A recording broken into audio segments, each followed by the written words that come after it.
Mumbai Indians Chennai super Kings அணிகளுக்கு இடையில் சேப்பாக்கம் மைதானத்தில் நடைபெற்ற போட்டியிலும் சென்னை சூப்பர் கிங்ஸ் அணி மும்பை இந்தியன்ஸ் அணியை உருட்டி எடுத்திருக்கின்றது, வெளுத்து வாங்கி இருக்கின்றது. சென்னை சூப்பர் கிங்ஸ் அணி இதன் மூலமாக 6வது இடத்துக்கு முன்னோக்கி வந்திருக்கின்றது. கொஞ்சம் பிளேஆஃப்ஸுக்கு முயற்சிகள் செய்யக்கூடிய நிலைமை ஒன்று சென்னை சூப்பர் கிங்ஸ் அணிக்கு ஏற்பட்டிருக்கின்றது. முதலில் துடுப்படுத்தாடிய மும்பை இந்தியன்ஸ் அணி 159 ஓட்டங்களை பெற்றது, 7 விக்கெட்டுகளை இழந்து.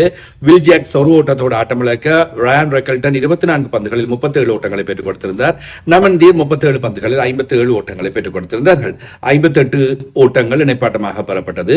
சூரியகுமார் யாதவ் 12 பந்துகளில் 21 ஓட்டங்கள். ஏனையவர்கள் அவ்வளவாக துடுப்படுத்தாடவில்லை. ஹார்திக் பாண்டியா 23 பந்துகளில் 18 ஓட்டங்கள். தடுமாறி போயிருந்தார்கள்.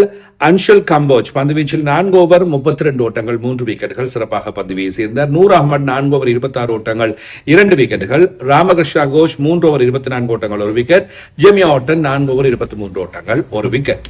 சென்னை சூப்பர் கிங்ஸ் அணி 160 ஓட்டங்களை 2 விக்கெட்டுகளை இழந்து 18 ஓவர்களில் பெற்றுக் கொண்டது. இதில் ருத்ராஜ் கைக்வுட் 48 பந்துகளில் 67 ஓட்டங்களை பெற்றுக் கொடுத்தார். சாம்சன் 9 பந்துகளில் 11 ஓட்டங்களோடு ஆட்டமிழந்தார். உர்வில் பட்டேல் 12 பந்துகளில் 24 ஓட்டங்களையும், கார்த்திக் சர்மா 40 பந்துகளில் 54 ஓட்டங்களையும் பெற்றுக் கொண்டார்கள். பந்து வீச்சில் ஜஸ்பிரீத் பும்ரா 3 ஓவர் 20 ஓட்டங்கள், 1 விக்கெட்.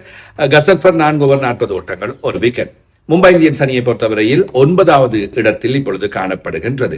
இந்த 9வது இடம் என்பதும் அவர்கள் பெற்றுள்ள புள்ளிகள் என்பதும் அவர்களை அடுத்த சுற்று வாய்ப்பில் இருந்து வெளியேற்றி இருக்கின்றது என்று சொல்லக்கூடியதாக இருக்கின்றது. 9 போட்டிகளில் 2 வெற்றி, 4 புள்ளிகளை மாத்திரமே பெற்றிருக்கின்றார்கள். அடுத்த 5 போட்டிகளிலும் வெற்றி பெற்றாலும் 14 புள்ளிகளை மாத்திரமே பெற முடியும். 14 புள்ளிகளோடு இம்முறை அடுத்த சுற்றுக்கு தெரிவாக முடியுமா? இது மிகப்பெரிய அளவில் கேள்வி. ஏற்கனவே 4 அணிகள் இப்பொழுதே 12 புள்ளிகளை தாண்டிவிட்டன.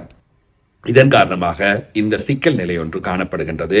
அதே போன்று Gujarat Titans, Chennai super Kings ஆகிய அணிகளும் டெல்லி கேபிட்டல்ஸும் இப்பொழுது 10 மற்றும் 8 புள்ளிகளோடு காணப்படுகின்ற காரணத்தினால் மும்பை இந்தியன்ஸ் அணி அடுத்த சுற்று வாய்ப்பை இழந்து விட்டது என்று சொல்வதை தவிர வேறு எதுவும் சொல்வதற்கு இல்லை.